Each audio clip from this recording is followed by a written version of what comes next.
Red బుక్లో జగన్ గారి పేరు పెట్టుకుంటే పెట్టుకో, ఏ పేజీలో కావాలంటే ఆ పేజీలో పెట్టుకో. ఇక్కడ వైఎస్ఆర్ కాంగ్రెస్ పార్టీ ఆఫీస్ బయట ఉండేటటువంటి కుక్క కూడా మీ రెడ్ బుక్ చూసి భయపడదు. మా సోషల్ మీడియా కార్యకర్తలు అయితే అసలు భయపడరు. ఎన్ని కేసులు పెట్టుకోవాలంటే అన్ని పెట్టుకో. కాకపోతే ఒకటైతే గుర్తుపెట్టు, ఒకటైతే నీ రెడ్ బుక్లో రాసుకో. ఎందుకంటే 3 ఏళ్ల తర్వాత మళ్ళీ నువ్వు రెడ్ బుక్ ఓపెన్ చేసి చూసుకోవాలి కాబట్టి ఇప్పుడే రాసుకో. ఏం రాసుకుంటావంటే ప్రజలు మైండ్లో ఆల్రెడీ రాసుకున్నారు.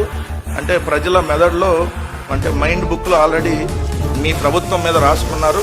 ఏంటంటే మీ ప్రభుత్వానికి 164 సీట్లు ఇప్పుడు వచ్చున్నాయి కాబట్టి ఈసారి ఆ 124లో సింగిల్ డిజిట్ ఇవ్వాలి. అది 1 లేదా 6 లేదా 4.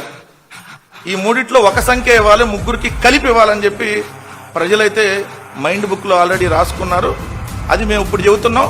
మళ్ళీ 3 ఏళ్ల తర్వాత నీకు గుర్తు రావాలి కదా, అప్పుడే చెప్పింది వైఎస్ఆర్ కాంగ్రెస్ పార్టీ అని. అందుకని అది నువ్వు రాసి పెట్టుకో. ప్రజలు చాలా తెలివిగలవాళ్ళు. సో ప్రజలు మీరు చేస్తున్నటువంటి అరాచకాన్ని ప్రతిదీ గమనిస్తూనే ఉన్నారు. సమయం కోసం వేచి చూస్తున్నారనేటువంటి విషయం మాత్రం లోకేష్ గుర్తుపెట్టుకొని ఆ ఎర్ర బుక్లోనో, ఆ ఎర్రి బుక్లోనో, ఆ రెడ్ బుక్లోనో లేదంటే ఇంకేదన్నా పుస్తకంలోనో రాసుకోమన్నాడు. వీలు కాకపోతే వాళ్ళ ఇళ్లలో ఉన్న అందరి పుస్తకాల్లో లేదా వాళ్ళ పిల్లాడి పుస్తకాల్లో కూడా ప్రతి పేజీలో రాసుకోమన్నాడు. మళ్ళీ ఈ పుస్తకంలో చిరిగిపోయింది.